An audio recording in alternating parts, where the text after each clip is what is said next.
Good afternoon, ladies and gentlemen, I'm John. I'm Claire. This is Many a True Nerd, and welcome to LEGO's Marvel's Avengers, or LEGO Marvel Wait, are there any... How many apostrophe S's should there be in there? I don't know, there should be some apostrophe S's. So, basically, Claire and I saw Infinity War today, and this is just a really feeble excuse for us to talk about it. So, this is your fair warning, we're going to be talking about Infinity War, and that includes all the flipping spoilers in the world. So if you haven't seen Infinity War yet, probably go and watch it first if you have any interest in it, because we're going to spoil everything, all the stuff at the ending, you lot, okay? This is your final warning, alright? 3, to shut the window, 3, 2, 1. Right, so everybody died then. And the fun thing is, it's not just normal death. There's multiple types of death going on in Infinity War, which I think is quite interesting. So I think we need to distinguish between the people that die during the film, who I think are legit deaths, which I think are going to stand, which I know you disagree. It's with a comic that. book You're not convinced about. I mean, I think given they specifically did flag when Thanos killed Loki, yeah, Loki dead. When Thanos killed Loki, they even said he's not coming back this time, and then Thor later said he's been dead before, but this time I think it's for good. I think they couldn't do more to say we know he's come back before, but this time it's not. This time it's for good. Tom Hiddleston's off. No one's ever dead in comics ever. I think they could not have done more to indicate, yes, this one was actually good. And I think that was a good little intro to the film. In terms of, given Thanos has been just sitting around in a chair eating pies for the past decade or so, it's kind of useful that he has actually shown up, and we've immediately dealt with a couple of things, which is, one, he can kill anybody. He can just show up and he can just shank Tom Hiddleston, he can shank the fan favourite, and they're just going down. So I think it's nice that was a thing that got established early on. It's a good establishment of threat levels, yes. Yeah, and also they dealt with the Hulk problem, which is I think the same thing that DC has in the Superman problem, which is why is anything a threat to Marvel's Avengers when the Hulk can just beat it up? So having literally in the very first scene the Hulk trying to beat up Thanos and Thanos just utterly killing him without it being he didn't. No, the Hulk's fine. But basically just very easily defeating him without it even seeming like it was too much of a big deal. It wasn't even a long fight. It was just a very simple ass-handing to Banner. Right. Yeah. But Banner is fine. Banner is alive. Banner's fine. But the Hulk isn't particularly fine. The Hulk doesn't want to come out. Let's get back to that later. I think that's a really interesting one. Let's get back to the deaths here. So there's 3, am I counting correctly? There's 3 actual deaths excluding all the deaths at the end. Which is, we got Vision, which was before that, Gamora, and Loki. Are there any more? I think that's it. I think that the actual death count for the film, which I think are the legit deaths, is 3. Have I missed anyone? Maybe some minor people. I don't believe so. I don't think so. I think that's your full count for the actual deaths. Gamora I can take or leave. Honestly, I don't mind the fact there's being a bit of pruning going on in the MCU. We'll get on to how legit some of the deaths are. Gamora I'm fine with. Her and Peter Quill were okay-ish. There are many more couples I care about more in the MCU than Gamora and Peter. I don't think they've sold it really well before. Zoe Saldana, is that? Yeah, Zoe that's Saldana? correct. That's the actor. I think she did a good job with it. She's been cool and badass, and she's had some good action scenes. Right, but I think that the plot between Gamora and Nebula as sisters is a lot more interesting than Peter and Gamora. But equally, that kind of got itself resolved a little bit in Thor Ragnarok, given they did make friends and work together. So that kind of... Did you mean Guardians 2? Yes, I do. Yes. Sorry, they have a vaguely similar aesthetic look. They were both very colourful. They were very very colourful, slightly more cartoony, very light-hearted films that I saw close together. But yes, I did mean Guardians 2. But I felt like they kind of, they got over their differences and were sort of friends with each other by the end. So I was mostly okay with that just being dealt with. Because the MCU's got a little bit crowded. And part of the problem with that is probably Age of Ultron, which decided it wanted to introduce a lot of characters without desperately well-defined skill sets. Which is why I'm actually pretty happy Vision's gone. Because I don't get Vision. Vision had... he showed up right at the end of Age of Ultron. he had some okay cutish scenes in Civil War, but like not much. Not really the most memorable stuff. He was just sort of there. In fact, if anything, he was slightly weirdly threatening, given he just basically sort of accidentally killed Rhodey, pretty much. No, Rhodey's fine too. Wait, is Rhodey fine? Yeah, Rhodey's fine. Yeah, Rhodey's okay. Rhodey's okay. Don't panic. He just he did. He did. Yeah, it's fake spoilers. They're supposed to have seen the movie already if they're listening. Yeah, exactly. But some people might not. Some people who like aren't planning to see it or can't see it or whatever might decide to just come here anyway. So it's fine. Or some people don't care about spoilers. I never watch horror films without reading the Wikipedia page first, because I like to know everything that's going to happen, otherwise I get too scared. Yeah, that's fair. That's just how I deal with horror films. Then he just then he was in this for a bit, and then he died. Because, in all fairness, like, if I had to come up with a sweepstakes of characters most likely to die, the bloke with an infinity gem in his face is relatively high up the list. So I don't think I was surprised. Actually, I think there'd be one person higher on your list of people who you thought were going to die in this film. What do you mean my list? Everybody's list. Come on. Yeah. We know that Chris Evans hasn't signed up for more movies. Unless, of course, this is all a genius meta, fourth wall breaking way of actually kind of making you think he's going to die, but he's not. But top of your list was Cap. You were just ready for Cap to die. Okay, that is an entire misrepresentation. I prepared myself emotionally for my favourite character to die because everybody said that he would die, and so did you. You, in fact, checked that I had taken tissues with me to the movies. I because did. I thought you might be a little bit upset if that were to happen. Which you would have been. Yes. I mean, I am not super upset about some of the death at the end of the movie. Yeah. That would upset me if I thought they would stick, but it's a comic book movie. Yeah. And I don't think. Fine. So let's move on to the deaths at the end in that case. So basically, at the end, just in case you're one of the people who's deciding to get yourself spoiled without having seen the film, Thanos wins, which I'm thrilled about because I think I actually said on Twitter, weeks or months ago, what I love when I first saw the trailer where they established what he wants to do is kill half the universe, is I love the plan because there's a chance it might actually succeed. Ultron's plan was never going to work because he's not going to be allowed to blow up the world because we need the world, we all live there. So, it was kind of important that doesn't get blown up. But the plan of, let's kill 3.5 billion people, leaving another 3.5 and Earth untouched otherwise, we could carry on with an MCU with just 3.5 billion people. That'd be fine. And so it seems to have come to pass, at least for the time being. So as a result, 3.5 billion people are dead, and so are half-ish of the heroes. We probably need to actually do some maths on that at some point. It felt like actually slightly over half of the cast died, given there was basically an almost total wipe of the Guardians, everyone but Rocket. Yeah, but there are also people that we haven't seen, where we don't know because we weren't shown them either dying or surviving. True. So, obviously, Ant-Man and Hawkeye are just not in the film. They were both flagged as not in the film. It was very interesting, because in the there was kind of questions, why isn't Hawkeye on the posters or in the thing? And they did actually say ahead of time, they've got a small role, but they'll have a bit more in Avengers 4, but they'll be there, don't worry. They were not there. Yeah, they were mentioned. They were mentioned as to why they weren't there, which is they'd both taken a plea bargain following the events of Civil War, and thus were at home with tracker tags on them, which apparently means they didn't bother coming out to save the world. Hey Scott, should we try and save 3.5 billion lives? I would, but they're going to come and check whether I'm still here at 6 PM and my tracker bracelet will go beep if I leave the house. So, guess there's nothing I can do. It's a little bit flimsy. I mean, if they'd had Hawkeye with them to defeat Thanos with his mighty bow and arrow. Hawkeye's the best one. Because he fights gods and killer robots and alien armies with a bow, and he does just fine. Alright, that makes him the best one.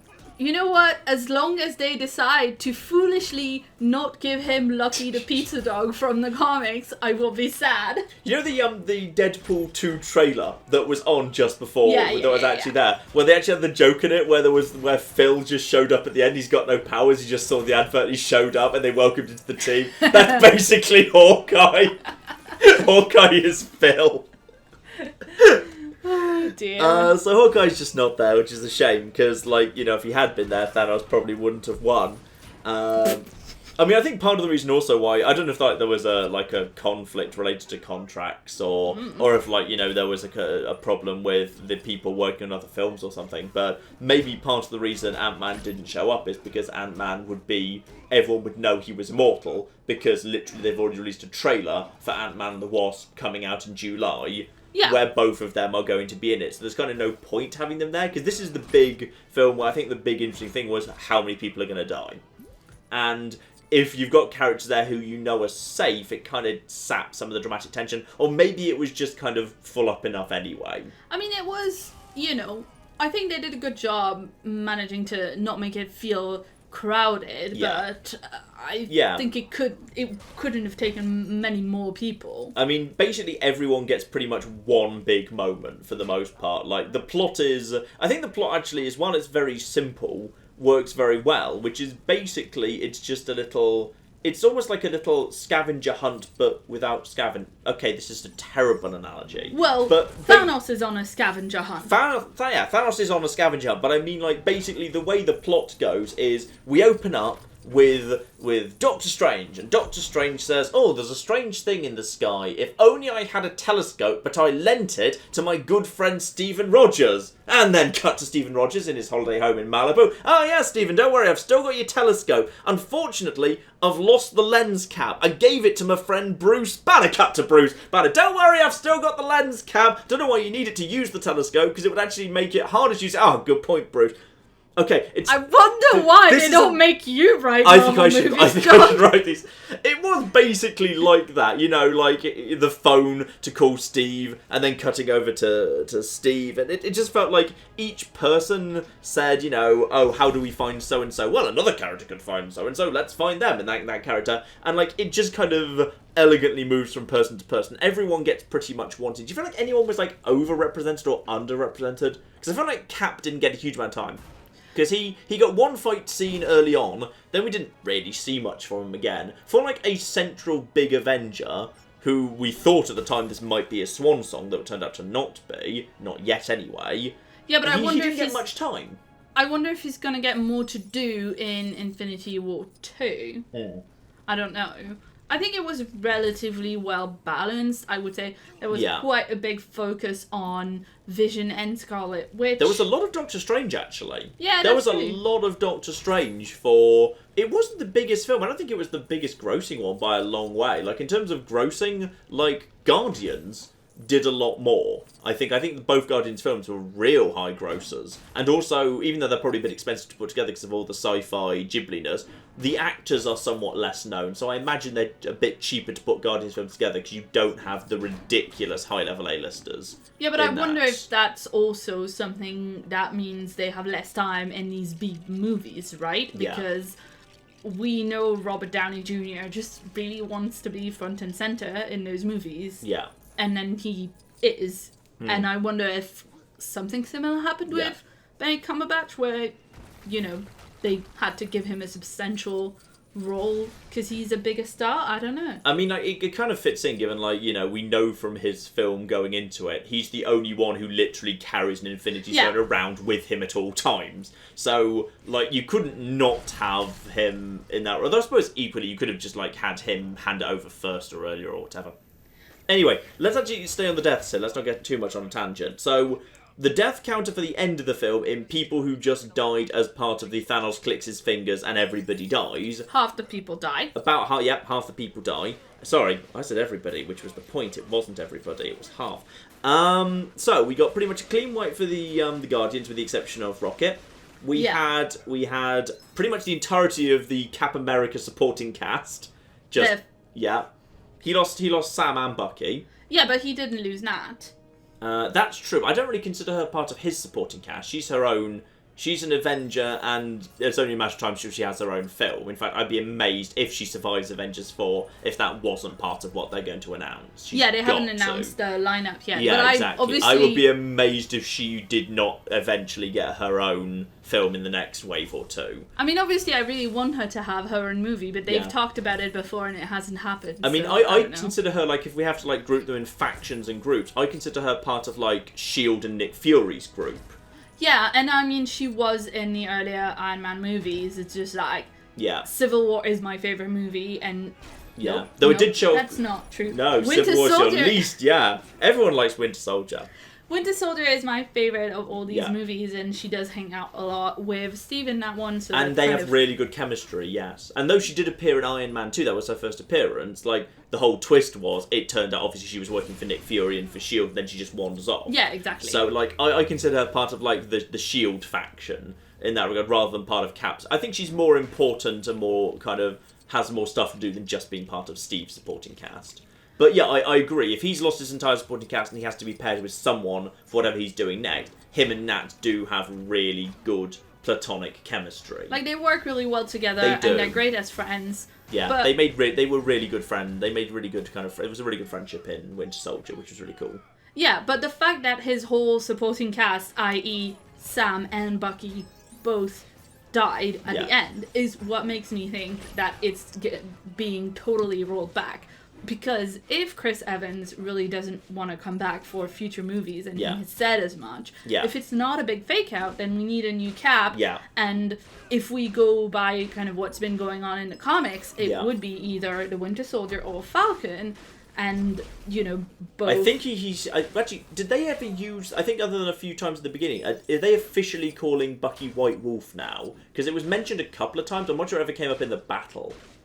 It came up, like, when they delivered his arm to him, I think, a new arm. And Shuri called him that at the end of he's going to need a new Panther. costume if he wants to be the White Wolf. Because he's just a bit boringly at the minute. Yeah, but White Wolf is a character in the Black Panther... universe in the comics that has nothing to do with like anything that we've seen from him so far. They've repurposed this a little bit. Yeah, no, but I don't know that he's gonna. He kind of needs like a nice little kind of velite style kind of helmet with a wolf on it. He'd be adorable with a little wolf on his head. He's always adorable, John. It would He's be great. Bucky. It would be great if he just showed up with a little wolf on his head, and Cap would have no right to criticise, because Cap occasionally decides to go into battle in the old Stars and Stripes because he still likes them, so he wouldn't be allowed to criticise. Cap and would then think it's there could adorable. then there could just be a subplot where every scene Bucky's added something more ridiculous to his costume, like a really fluffy white feather boa, just see how far he can get away with it before Steve calls him out. That'd be amazing. That's going to be a subplot in Cap 4, you mark my words. So, let's talk about why I think what we probably agree is the biggest problem with the ending, which is, I think it's too obvious it's not going to stand. They went a little bit too far, and they picked the wrong people to kill. Because, one, they wiped the Guardians, and there's two reasons why I don't think that can possibly stand. Okay, but I've had a thought since we first mentioned that, right? Yeah, fine. Right. Thor has a new hammer in this movie, But which it's is an axe, actually. Yes. Yeah. A kind of a tomahawk type thing. Yeah. Which is forged for him by Peter Dinklage, which is pretty cool. I just love how they actually said, okay, we need a mighty giant of a man who's actually going to punch Chris Hemsworth to the ground. Who shall we actually cast that? Get me Peter Dinklage. I mean, Peter Dinklage getting to play basically a giant. That's beautiful. He's and I know it's a dwarf. I know, thing, they're but big dwarfs. They're big dwarfs. Which is quite cool. So Peter Dinklage gets to play a giant, and that's nice. Okay, but yes, Thor has this new axe hammer thing, right? Yeah. Forged by Peter Dinklage. Correct. And the handle of it is made of wood. I love. Can neither of us remember what the character's name is? We're just going to refer to him as Peter Dinklage because we can't remember the character's name. Oh, I wasn't paying attention. I was just like, oh hey, it's Peter Dinklage. Yes. Although I will say, like, it's quite bloody incredible that this film, it was quite long, it's 2.5 hours, but this film had so many characters it needed to shoehorn in, and it found time to add in new characters that I actually, quite liked and enjoyed, and I thought Peter Dinklage was a really cool little new character. Yeah, he got a little bit of characterization. He got a bit of characterization. He had some fun one-liners with Thor. Yeah. Except Thor does the thing he always does in the Avengers film, which is it's kind of, in Thor's own properties, he's much more kind of dignified. When he gets put in the Avengers film, suddenly he starts talking like he is at a Renaissance fair, and I shall refer to Rocket as Rabbit, and I shall be very. I'm sorry. Do you remember Thor 1? Verily, he and does so talk forth. like that. Okay, he does, but then in Thor 2 and 3, they really toned it back, and he was basically, and it was much more dignified and respectful. But like when he goes, but like all characters, they get all their slight quirks, dialed up to 11 in the fair. films. Like in the first Avengers film, like Tony Stark starts quipping like crazy, even though in Iron Man 1 and 2 there was not that much of that. And then in Age of Ultron, Yeah. Steve is all like, language. Yeah, even though the language thing still irks me a little bit in Age of Ultron because that was such a doesn't make weird any thing. sense. Yeah, for him to have said. But like they take the characters' quirks, they often they're a bit more stereotype in the Avengers films than they are in their own properties. Okay, but Thor's new axe hammer thing Yes. has a Groot handle because Groot uses his own arm to make that handle when there's no other solution. True. And then Groot gets vaporized at the end. He gets like blown up by the Thanos spell thing. Yeah. We still have the handle of the axe. Yeah. And we've seen Groot grow back from a sapling before. Uh-huh. So What I now want, what I actually want is just the handle just have a little Groot face on it, and him and Thor just have conversations. He's just got a talking axe now. Yeah, because Thor speaks Groot. Yeah, exactly. That'd be great. That works beautifully. It could be a new supporting character in the Thor films. Given if potentially too many of his lot. Actually, presumably Thor, even before the Thanos spell, he'd lost quite a lot of his supporting characters just to the end of Thor Ragnarok. Yeah, and we have seen. In fact, actually, do we have any of them accounted for? Like, No, we don't know where Valkyrie is. do we? But I mean, like, even at the end of Thor Ragnarok, was Lady Sif accounted for, or was she dead? Did she die in Lady Sif was filming a different movie, Right. so she wasn't at all in it because the actor wasn't able to come in at all. Yeah, and To the film any part of it, so Warriors she wasn't 3 in and all it. of them? Are any of them? Were And they then on the bridge at the end of... I can't remember whether they were on the bridge at the end of Ragnarok or not. I can't remember, but if they were anywhere, they were probably in that ship. And Probably. they very carefully only showed us Thor, Banner, and Loki, and Yeah. they did not show us any of the other people that were on that ship. Like Korg. Korg. Where the cock is Korg? Most important character Justice for in the Korg. MCU! Demand Korg. Should we Korg must live. Should we print some pamphlets, some leaflets to look for Korg? Maybe not that many. In honour of his potential death, we should print not enough. No. But yeah, Korg and Valkyrie, where are they? Someone had to point out that joke to me, by the way. I didn't get that joke. And so someone pointed out to me on the internet. Because earlier in the film, he makes the joke that he's Rock and he's not dangerous unless you're made of scissors. And how did he get thrown in prison in the first place? Paper.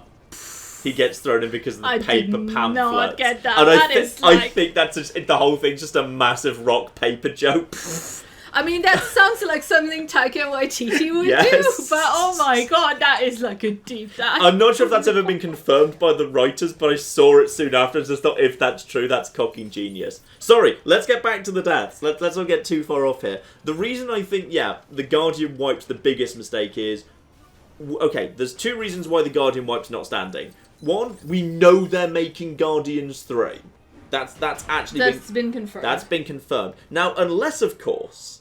If they're going to make this stand, then basically Marvel is engaged in the biggest, most ridiculous long game double bluff imaginable. Where Chris Evans, for years and years and years, has been talking about how it's too much pressure and he doesn't want to continue doing it and blah blah blah. And they've had to he's pre-release, confirmed he's not doing it pre-release that Spider-Man: Homecoming 2 is in production, and then go on to literally end Spider-Man 1 with things like, oh, plot twist, Zenyatta was MJ, and oh, aren't they... Zendaya.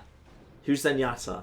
That's not. Oh, he's in Overwatch. He's the guy in Overwatch. You're right. I'm getting slightly confused there. Zendaya. Zenyatta is not MJ. Kids. Zenyatta is not going to be MJ in the next Spider-Man film.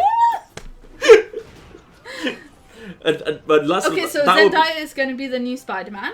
Is that what we've decided? No, just let me finish. Let me bloody finish. Wait, now I'm got confused because I'm talking about Zenyatta. What was I talking about before I got to Zenyatta? Yes, this massive, ridiculous long game that Marvel had to play, where actually the terms they agreed with Sony were they only get to make Homecoming and Avengers 1, and actually now Spider-Man just reverts to Sony. There's no Infinity more... War. And there's... Yes. But this Avengers... What? You know what I mean. And Infinity War. But, correcting you. yes. And now actually it reverts to Sony. There's no more Spider-Man, and they deliberately set up a sequel that's not going to happen to lure us into a false sense of security.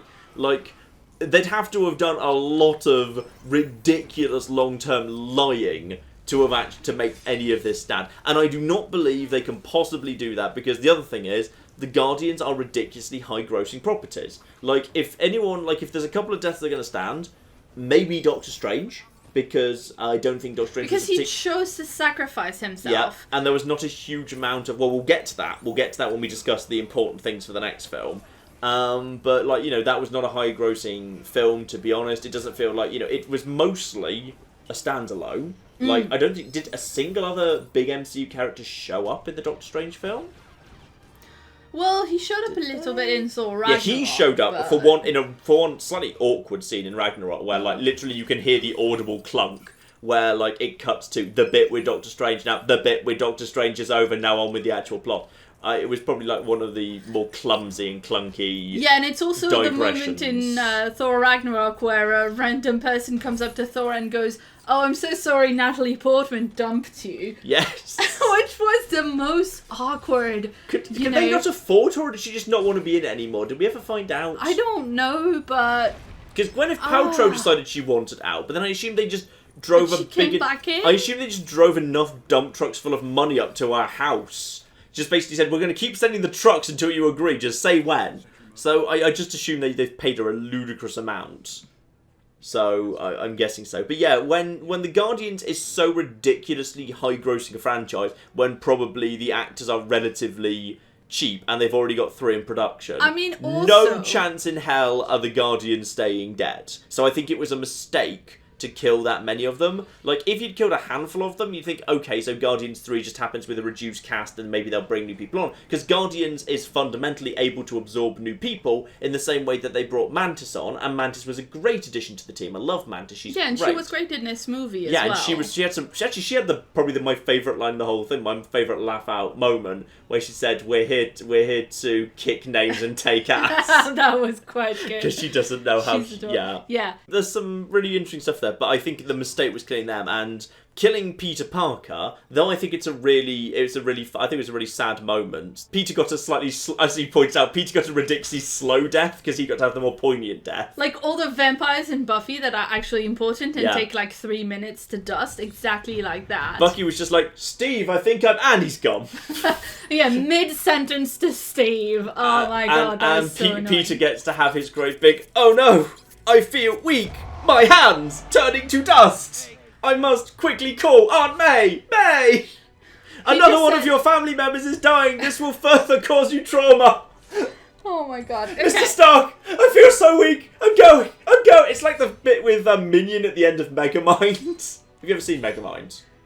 I don't think so. Okay, we're watching Megamind sometime this week, but there's a bit at the end of that where one character basically does a great big dramatic, it's going dark, everything's going away, oh, no, and then he's fine. It's just a ridiculous dramatic death scene, it's marvellous. But it's like every single death in Shakespeare where like they have a 2-page monologue before dying. It's hilarious. I mean, I think it worked insofar as, like, it worked in the moment. I think, like, it doesn't stand up to analysis afterwards, but it worked in the moment because it was all the people you wouldn't expect. Because I think what we went into this expecting was, this is the torch handing over film. They set it up as, this is the 10 years, it's kind of like the beginning of the end for the Infinity Stone business, and then we're going to announce all the new stuff, and there's going to be lots of new heroes and new properties coming in and whatever. So I think, like, probably you were expecting Cap, and a lot of people were expecting Cap. I was half expecting Iron Man.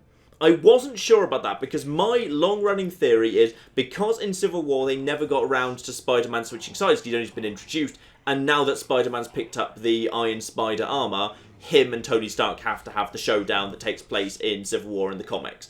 And I think that's going to happen, because right now, Peter's doing a bit of father surrogate hero worship with Tony, and eventually he'll realise all of Tony's very severe flaws that often create the problems in these films are going to come back and bite him in the arse, and it's going to cause problems for Peter. And I suspect, actually, eventually, Iron Man will sort of be a villain in a Spider-Man film, and that might actually be the end of Iron Man, and then MJ will become the new... Is it Ironheart?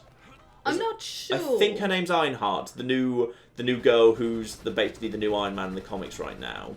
I'm not actually sure. I think it's Ironheart, if I remember, or Heart. I can't remember. I think MJ's going to effectively be the new Iron Man, because in this universe, she is actually going to the super advanced technical college where the genius people who can just invent the spider webbing go. So I'm going to work under the assumption that she's going to be somehow involved with Tony Stark herself as time goes by, and she might actually take up the mantle. Okay, but she could also get trained by Shuri. She could get trained by Shuri, yes. Now, speaking of, yes. The reason I don't think the deaths are going to stand, aside from the fact that either Sam or Bucky has to become the new Cap, is that they killed T'Challa. Yeah, and Black Panther's just made literally all the money in the world. Now, that one I think they can get around, because Black Panther has a big enough supporting cast that Shuri could be the next Black Panther. In fact, I would be more excited for Black Panther 2 if Shuri were the next Black Panther. Because I loved Black Panther. Not my favourite, but upper half of the table. And I think that actually the weakest part of it for me was T'Challa, because he didn't have a clearly defined character I immediately understood. Like, I think I said to this after we watched Black Panther. Yes. Like, I think, like, Steve Rogers, like, you get him. When he does the things like, I can do this all day, I don't want to kill anyone, I just don't like bullies. Like, those are iconic things he said, that you understand Steve and what he believes and what he wants and what he is as a character. T'Challa's just a good guy. Who can sometimes be in a difficult political position, and that's not as interesting, I don't think. I mean, the thing with T'Challa is he's set up, he's a head of state, he's a king, he's just got all this responsibility, and he can't be, himself as much, he has to have a front up, and that's why he does come across, I think, as not the most compelling person in his own movie. But the thing which is, like, a bit annoying, but I think Shuri is probably better as a... I mean, I do want a Shuri movie. Yes. Right?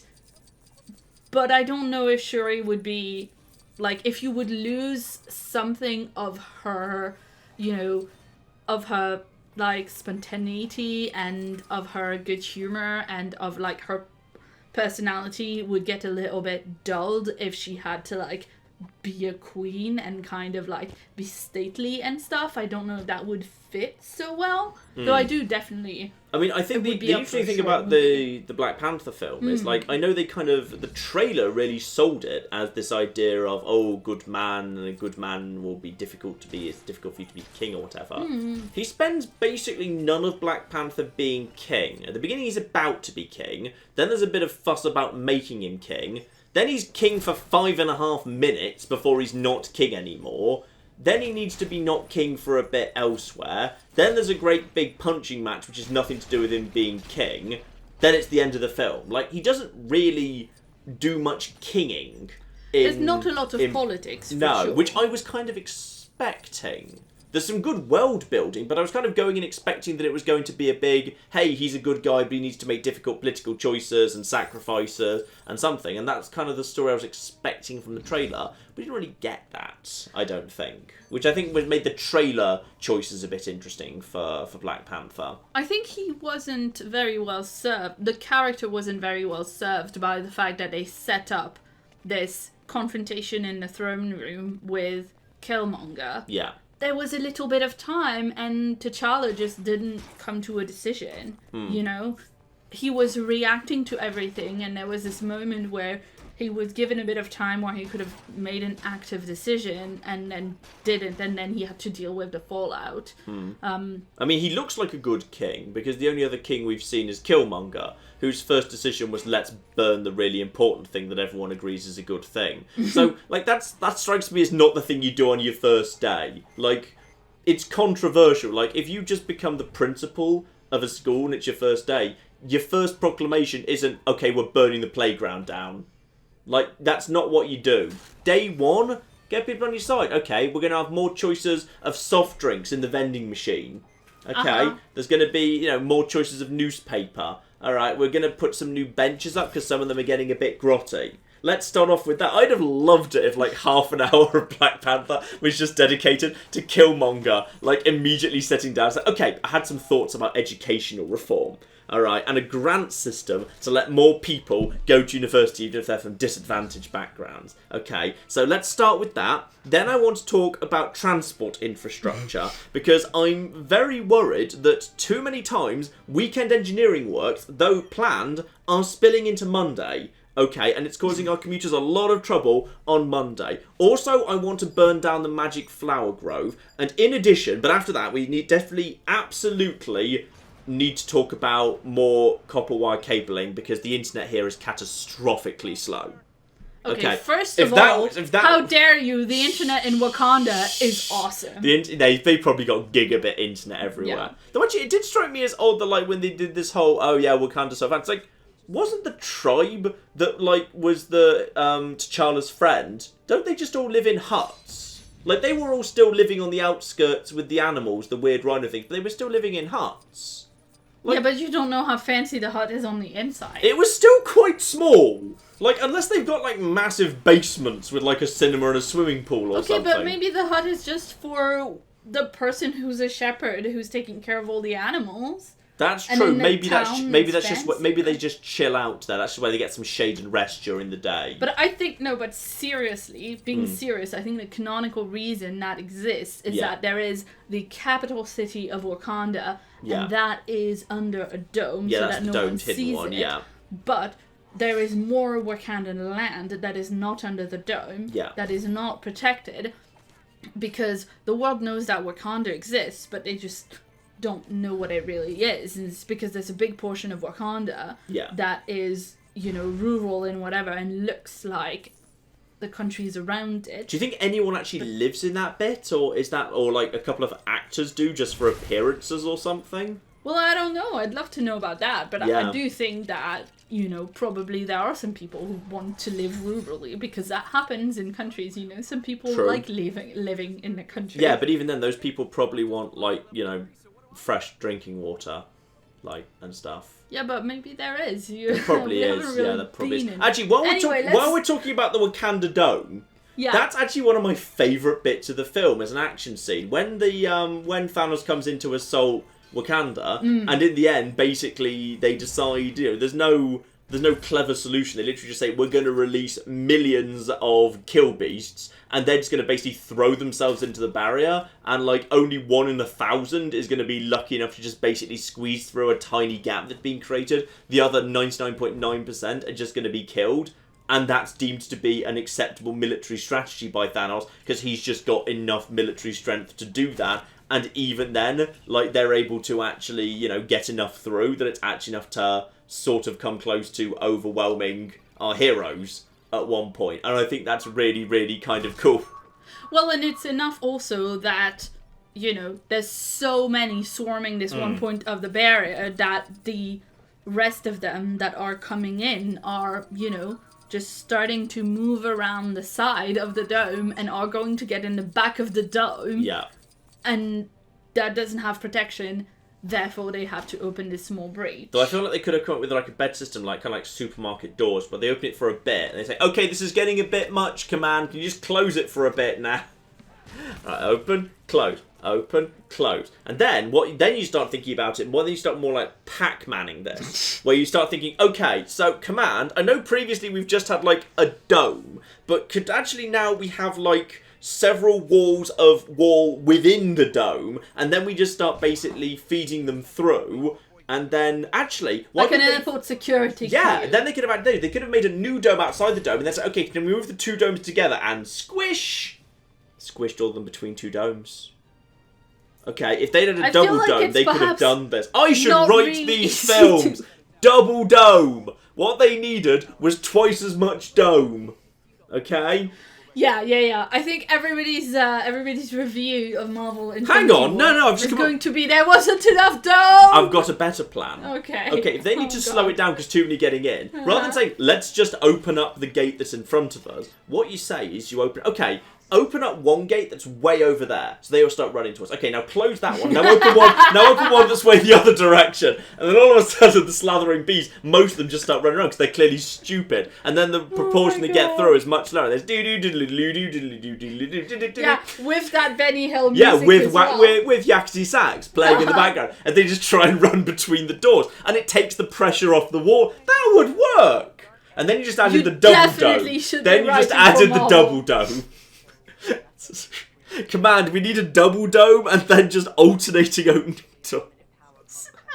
Okay, while we're talking about the baddies, I really liked the sub-bosses, because Thanos had a whole bunch of sub-bosses.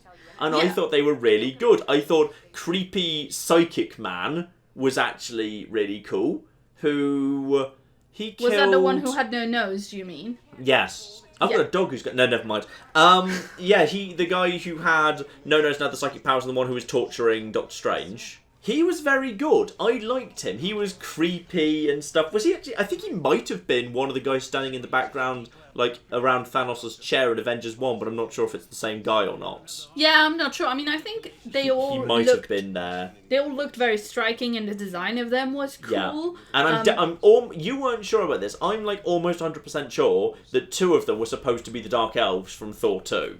And it was nice that some of the enemies were making reappearances from earlier films. Like, it's kind of like, you know, a great big kind of team up by all the big bads we've seen so far. All of them ultimately work for Thanos, which does seem to be the case, because Chari was sent by Thanos, and Ronan the Accuser was working for Thanos, so it doesn't seem like the stupidest thing in the world to suggest, you know what, Thanos probably at some point is either able to exert some form of control over the Dark Elves.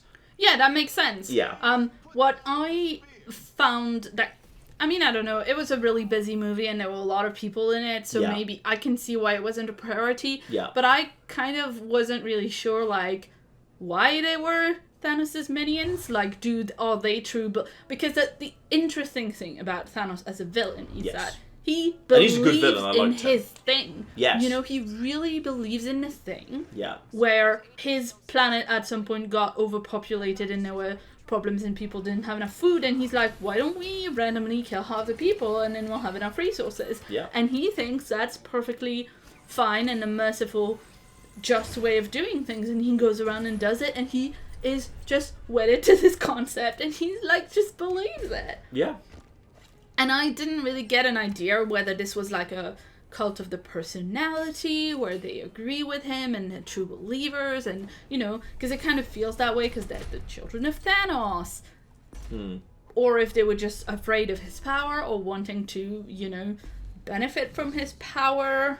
Yeah, you kind of get the feeling with Thanos, given like the events of, say, like Guardians 1, like if he decides that you're working for him, you just kind of go with it, otherwise your life's not very fun.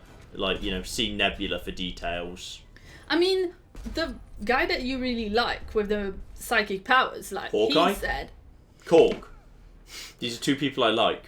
The bad guy with the psychic powers. Okay, yes. The one you were just talking about. Yeah, okay. He says at some point, like, I'm not going home to Thanos without the thing that he sent me to find. Yeah. And there was an implication that, you know... Yeah, he gets deaded if he does. Yeah, exactly. Yeah. So... But then Thanos said something about him after, you know, it was very clear that he'd been killed. Yeah. Like, that, you know, he was a good minion or whatever. Yeah. And Thanos clearly, like, is able to have feelings. Yes. Right? He has emotions. Because he loves Gamora. He's not just evil for the sake of evil. He's evil for the sake of a slightly warped solution to a problem he sees, but he still has slightly... not exactly recognisable, but he has emotions directed towards other people and things and so forth, yes. I mean, he does love Gamora, and the narrative says that it is what it is. Gamora was a bit slow on the uptake on that bit, wasn't she? It was really obvious. It's like, Gamora, like, I wouldn't be boasting about how happy this is, alright? I think you can figure out what's coming next, alright? It shouldn't take Hugo Weaving to tell you this. Hugo Weaving was in this movie. Hugo Weaving was in this movie. Yes, he was. Like we did not need more of... I don't know. We did not need more of Red Voldemort, but apparently we did. And not only did we need more Red Voldemort, despite the fact I'm not sure anybody really was like desperate for that, but he just showed up as like, I don't know, Ghost, like Guardians, the Ghost of Christmas Future. Like, Hugo Weaving is Red Voldemort, Ghost of Christmas Future, and it's all very confusing. But he tells Thanos that, like, the Soul Stone takes a deep toll on you and whatever. Yeah. So presumably, he sacrificed someone he loved for the Soul Stone, which seems like it doesn't super work with how Hugo Weaving? Introduced. Yeah. No, he didn't.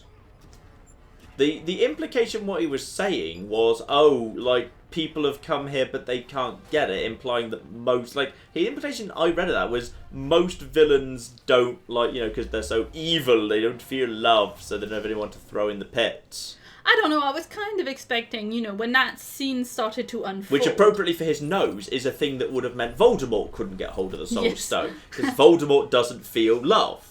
So that would be fine. The problem is, plenty of people who are dicks who you wouldn't want to have the Soul Stone do feel love.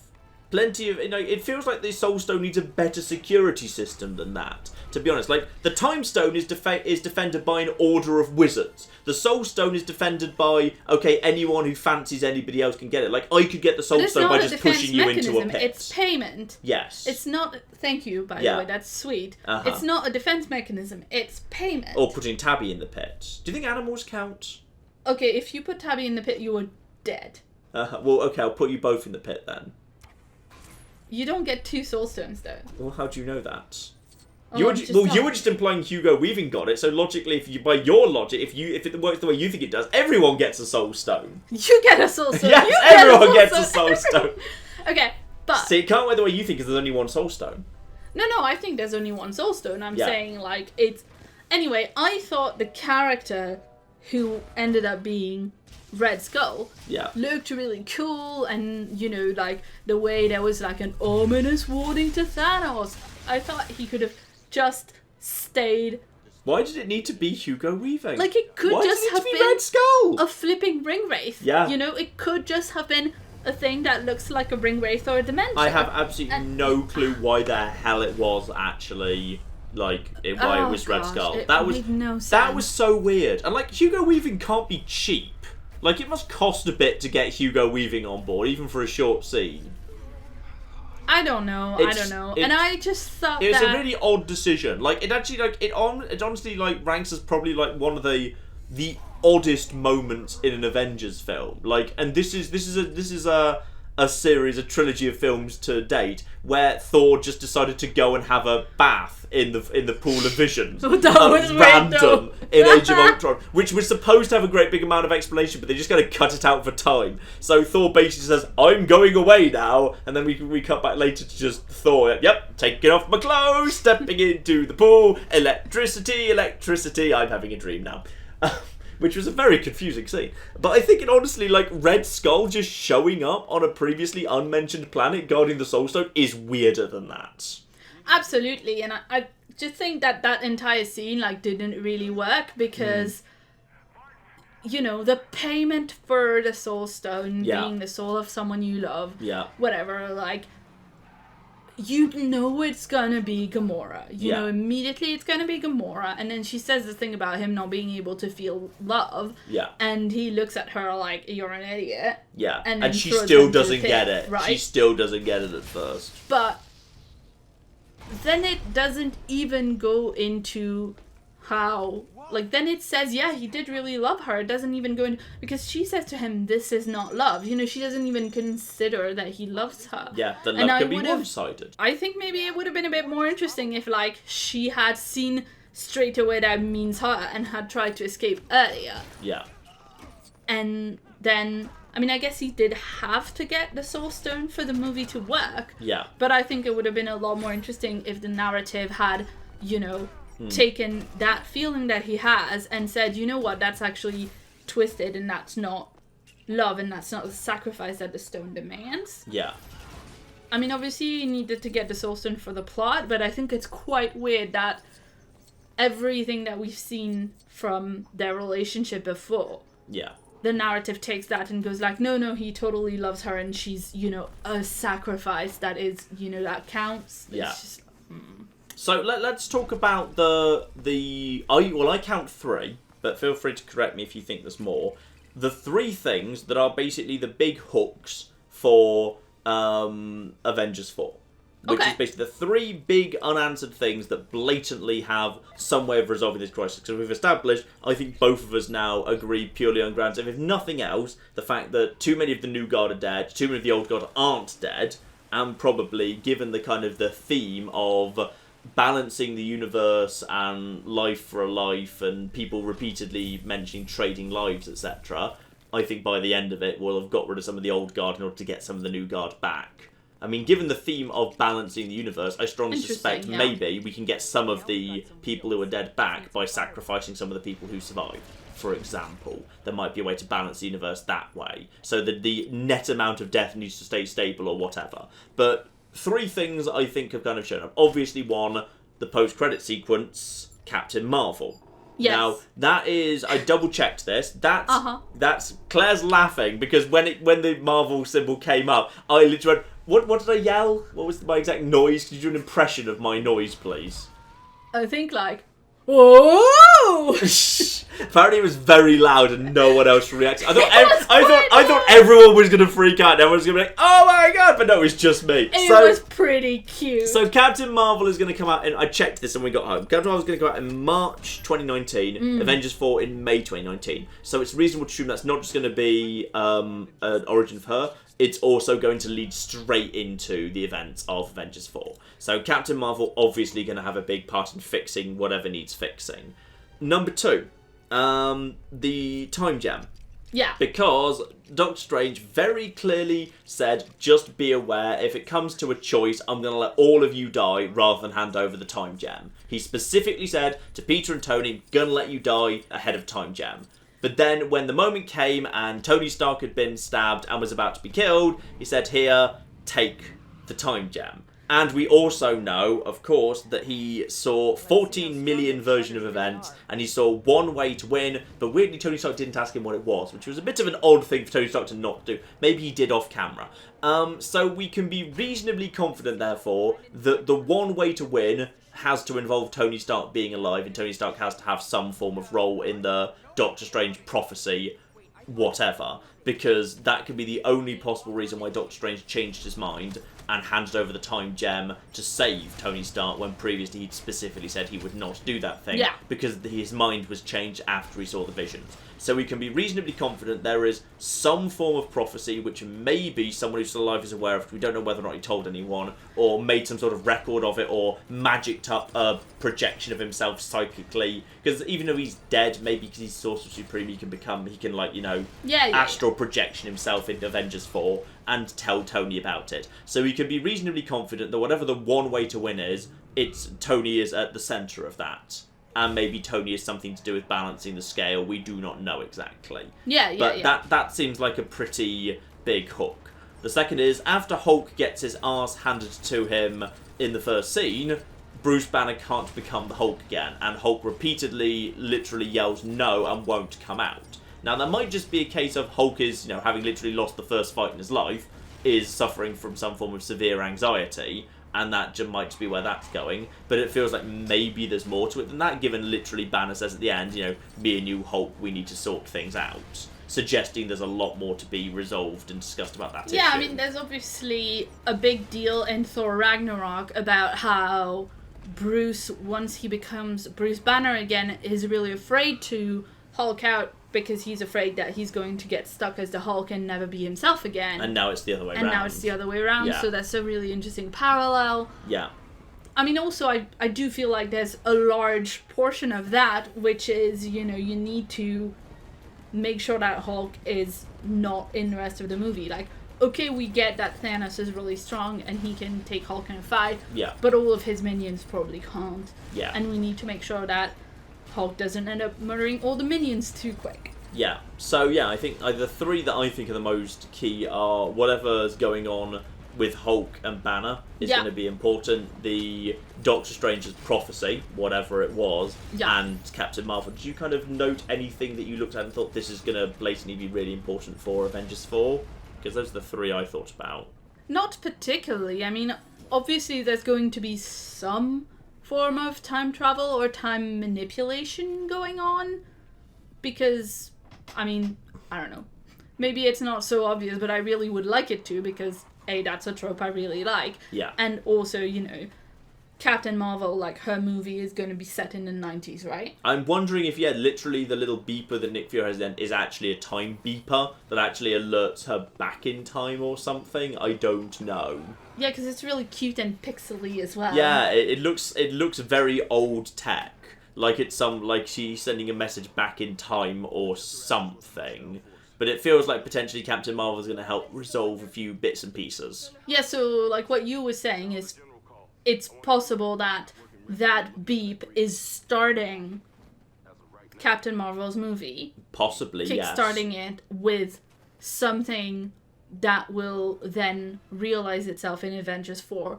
Like, she doesn't know why, but the plot of her movie will end up, you know, somehow revolving around it. I don't know, because it could be a straight-up origin story, but we've seen a lot of those. Yeah, I mean, actually, we haven't seen that many. Like, Spider-Man Homecoming just skipped the origin story and skipped and that was good, because we've seen that a few times. And we've seen pretty much the idealised version of it, too. Yeah. We don't need to see that again, because we've already seen pretty much the perfect Spider-Man origin film in the past, so that's absolutely fine. We don't need to do that again.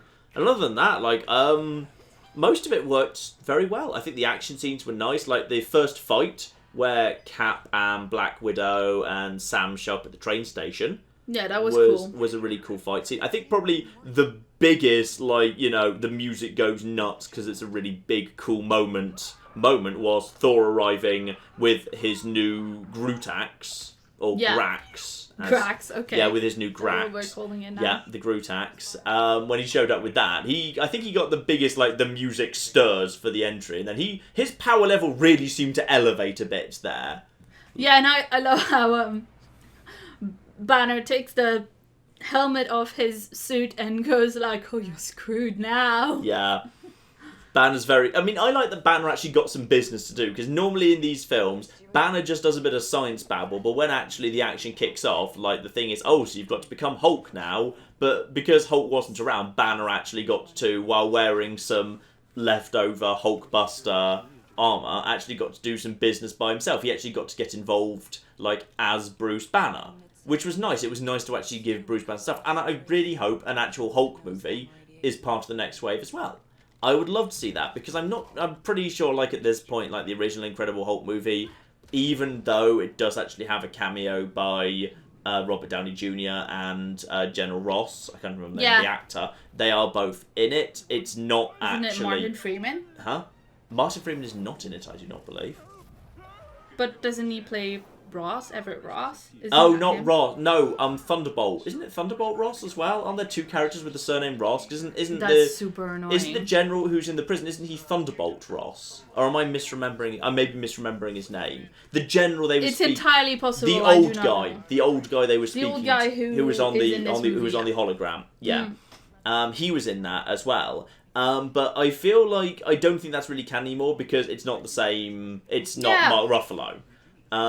So it may or may not be his thing. It would be nice for him to have his own film to sort out all this whole business. Mark Ruffalo is delightful. And Mark Ruffalo's great. He's been great. But yeah, I feel like when they've just killed Peter Parker and the Guardians and the logical people to follow Cap, and interestingly, all of the original Avengers are still standing.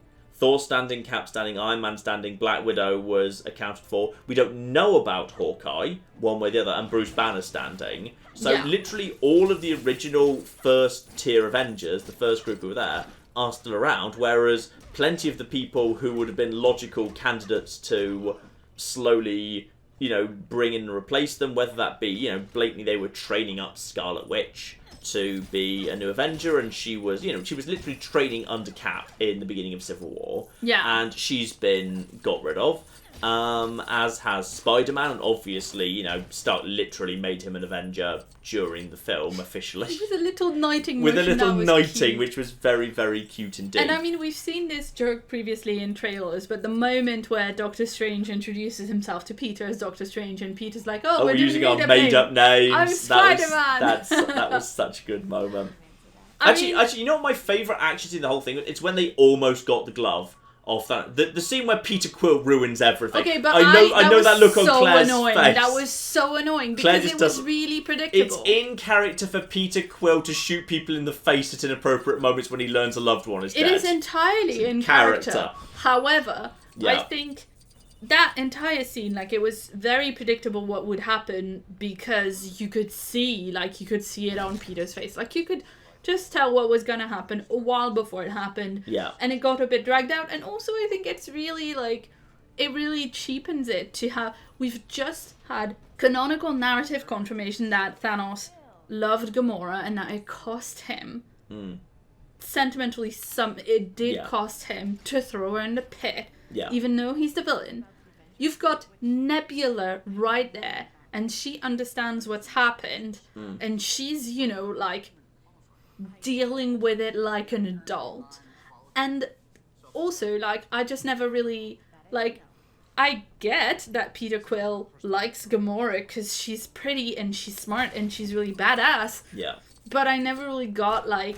I never really understood their relationship. I never really kind of got it, and she never really seemed massively into it either. Yeah. It was a great scene in general, because I love the fact that basically it was all about the power of teamwork with Thanos, where, like, you know, you've got, like, the whips from Doctor Strange around one wrist. That was really cool. And the webbing in his face and on the other, and you basically... setup and you've of got it was all great. of him just being pulled up and the music rising, you know, because the Avengers is all about teamwork and all of them coming together and working together, and at the end they all do work together.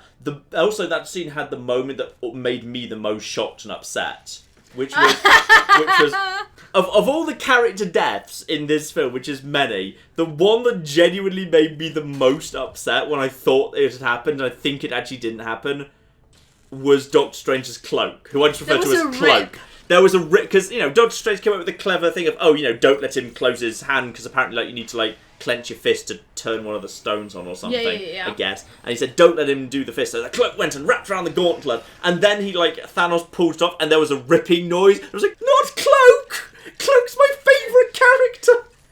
You literally went, I did! You had your mouth open for like 2 minutes. Cloak is not just my favourite character in Doctor Strange by far. Cloak is one of my favourite characters in the whole MCU because it's so marvellous how much personality Cloak has for having no dialogue. Okay, for context, we only watched Doctor Strange We watched that very recently, yeah. But I love Cloak. I love Cloak. Cloak is like, it's Cloak, it's Korg. Yeah. Like those are great characters right there. Yeah. Yeah.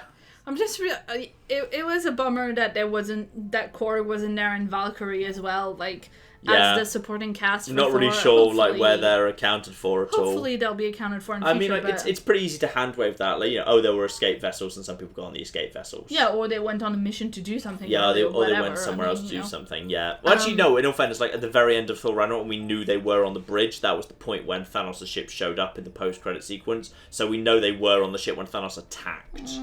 But escape pods, it's fine. Also, it was only me that found it really weird that what's his face, Captain Asgard, who does Heimdall. Yeah, it's fun. No, is that right? Yeah, I think Heimdall. Yeah, that sounds about right. Captain uses a sword to activate the Rainbow Bridge. Yeah. Idris Elba. I would say Idris Elba. But was it just me that found it really odd that he decided to rescue Hulk, but not Thor or Loki? Not the Princess of Asgard. Not the Asgardians. He literally, like, and could he not have done all of them? Yeah, that was weird. I was like, let's rescue Hulk. The one guy present who's not Asgardian. Yeah, I mean, it's just this thing with all the Asgardians dying. Yeah. Really. Pretty much all the Asgardians are dead, yeah. I mean, sometimes it's hard to tell. Like, I swear that during Age of Ultron, the Korean doctor died, but then she just shows up at the end. But, like, I swear she was killed by Ultron when she tried to betray him in the laboratory, and then she just shows up at the end fine. But I swear she was supposed to be dead. But then she's okay. So that's absolutely fine. Honestly, I really enjoyed it. I thought it was a good film. I thought every character got their moment. There's lots of good dialogue, lots of good script. Most of the scenes were character-led, and we know and like the characters, so that's not a difficult sell. The ending I need to think about more. I don't think I've actually managed to fully digest the ending, and I don't know whether I like the ending or not. Because while I like the shock of it, and I like the idea of the villain actually winning for once, I don't think it was necessarily done correctly, because I think it's too obvious it can't stand, and there has to be a way to fix it later. Like, I think I would have preferred it if it had been left in a state where you think, oh, actually, you know what? There's enough characters left standing from the big franchises that this might stand, and you wouldn't actually know. But then the risk of that is, if you do it that way, if you then do decide it was a fake out later, then it feels cheap down the line. Okay, well, first of all, Yeah. I refuse to even consider the fact that it should stand, because Yeah. I don't want Bucky to be dead. Yeah. A lot of other people as well, but, you know. Yeah, sure.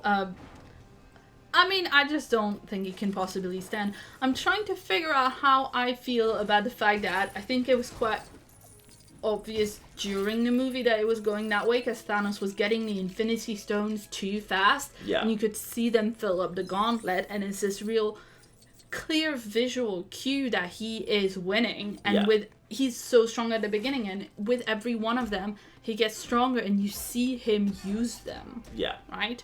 So I feel like there's a point in the movie. Though some of them were a bit vague, really. Like, the red one was easy. Like, okay, that changes physical properties around it. And the reality stone. Yeah, and the purple one is just for, I'm going to beat the hell out of you. I wasn't entirely clear what the blue one did.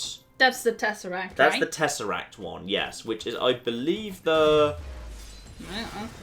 Will? No, the Tesseract is mind control, right? Because that's what happens in the first Avengers. No, because the Tesseract's different from the stone that's in Loki's scepter. That's the Mind Stone and the scepter. The Tesseract's a different one. It's something to do with energy, but I wasn't quite sure exactly what it did. Like, occasionally he made a wibbly black hole thing show up like he was suddenly biotic from Mass Effect 1, but I'm not 100% sure what it did. Like, it didn't seem the most useful of the powers. Like, the green one and the purple one and the red one seemed way better. In fact, did he ever even use the orange one? Because that was the soul. That was the binding MacGuffin that binds all the MacGuffins That together. was like the heart ring in Captain Planet. MacGuffin. That was like the one that you kind of use if you want to summon some monkeys to come and do your bidding. So that was probably kind of the useless one, to be honest. I felt like you could have done without the Soul Stone. It didn't feel that important, but maybe it was. Maybe it's really important. Right, let's leave off our ridiculous spoiler chat there. Thank you for joining me for spoiler chat, Claire. You're welcome. Excellent. And I don't know, we'll keep an eye on those videos. Maybe we'll do another one for more Marvel films in the future. We shall have to see. Because, we'll definitely... I mean, I'm excited for Ant-Man and Wasp in July. You're not, because there might be wasps in it. You don't like wasps. Okay, I don't like wasps. I don't want there to be as many wasps if she in has the Ant-Man and the Wasp if as she, there was ants in Ant-Man. Yeah, if she has the ability to control wasps and she rides around on a giant wasp, we just won't see it in 3D. We see no movie ever in 3D, but we definitely won't see that one in 3D. I'll keep an eye on those videos. Let me know if you'd be interested in kind of seeing, like, just me and Claire chatting about Marvel films. Over vague Marvel footage we just don't acknowledge in any way. We'll see about that. We'll have to see. But in the meantime, I've been John. I've been Claire. There's been many a true nerd, and this is just, well, supposedly it's been Lego Marvel Avengers, but really, it's just been an Infinity War spoiler cast. Thank you very much, and goodbye. Goodbye. Claire, show off what the butter packaging does. That's amazing! 25, 50, 100, and then 110 If you need to buy the butter, you just fold the packaging onto the butter and that's amazing! That's such a good idea! See, How long has butter been doing this? forever.